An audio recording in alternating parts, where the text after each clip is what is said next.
Leitura devocional no Evangelho de João, capítulo 1, a partir do versículo 43. E nós leremos até o versículo de número 49. A leitura que eu faço é na Nova Almeida Atualizada, que traduz o texto da seguinte maneira. No dia seguinte, Jesus resolveu ir para a Galiléia e encontrou Filipe, a quem disse: "Siga-me."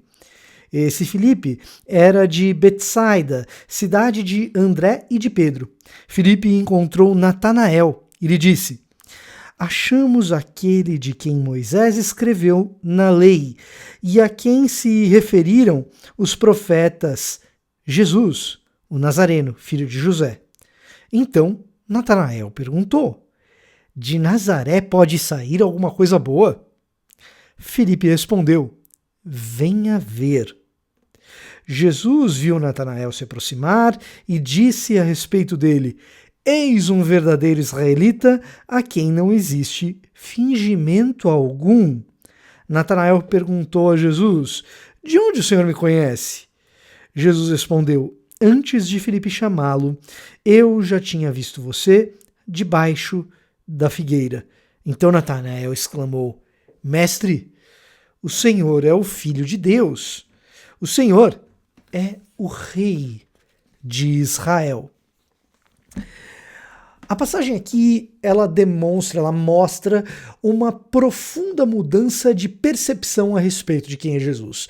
Esse homem, chamado Natanael, na tradição cristã muitas vezes chamado de Bartolomeu ou filho de Ptolomeu, esse homem, ele duvidava que Jesus pudesse ser o Messias. Afinal de contas, o Messias talvez fosse mais viável vindo da Judéia, talvez de Jerusalém, de Belém, e ele é apresentado como Jesus de Nazaré. É óbvio, Jesus nasce em Belém, é apresentado como bebê no templo em Jerusalém, mas ao longo da vida cresce em Nazaré, é apresentado então a Natanael como Jesus, o Nazareno. Em Nazaré, na Galileia, um Messias. Pouco provável, né? Ainda mais Nazaré. Se fosse na Galileia, que fosse pelo menos em Séforis, uma cidade maior. Mas em Nazaré, filho de José.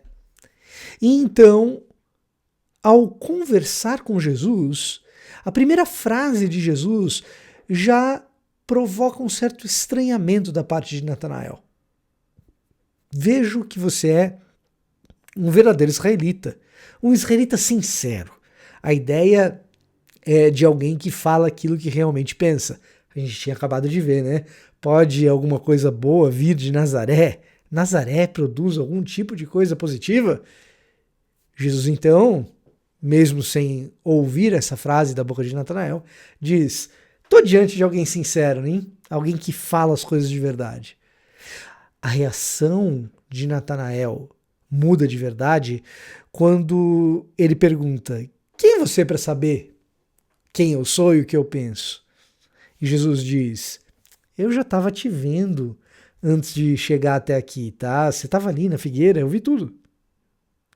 É aí então que algo interessantíssimo acontece com Natanael, que é o que a nossa reflexão vai ter como tema hoje.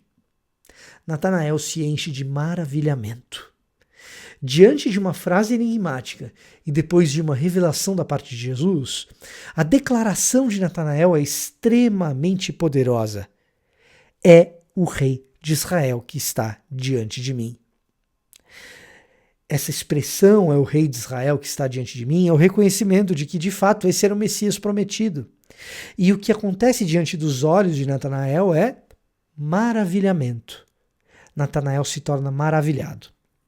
Natanael, ou Bartolomeu, se a gente for acreditar na tradição do quarto século, nos relatos de Jerônimo, ou mais cedo ainda, Eusébio de Cesareia, na sua história eclesiástica, Natanael se torna, então, ou Bartolomeu, um missionário de Jesus até a Índia.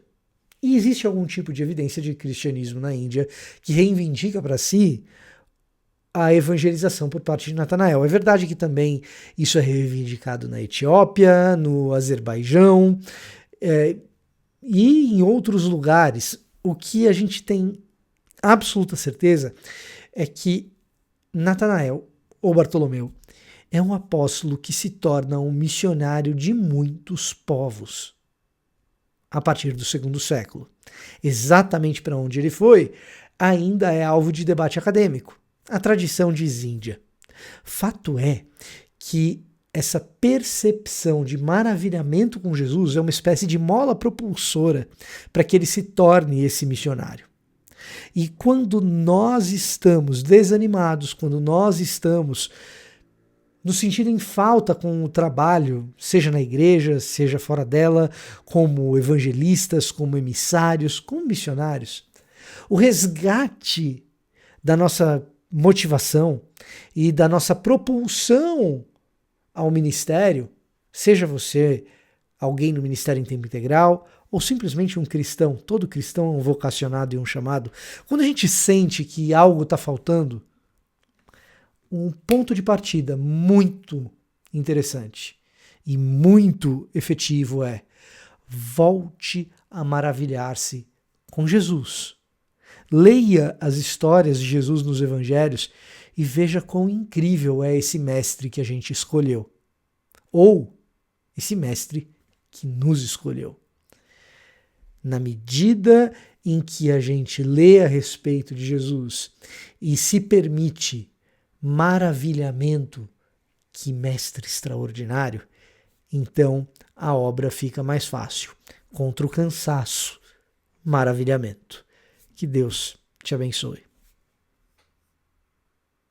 O estudo devocional que você acabou de aproveitar é fruto do esforço deste que vos fala, que faz o roteiro e que também grava e edita esses vídeos e áudios, mas é também fruto da contribuição generosa de pessoas que acreditam nesse projeto. Se você quer se juntar a esse esforço, existem algumas maneiras de você nos ajudar. A primeira delas, comprando Bíblias pelos links da Amazon que estão disponíveis na descrição desse vídeo. Também na descrição desse vídeo você encontra um link para fazer um Pix, caso você queira doar a esse canal. Esse era o meu recado e eu conto com a sua contribuição. Até o próximo estudo!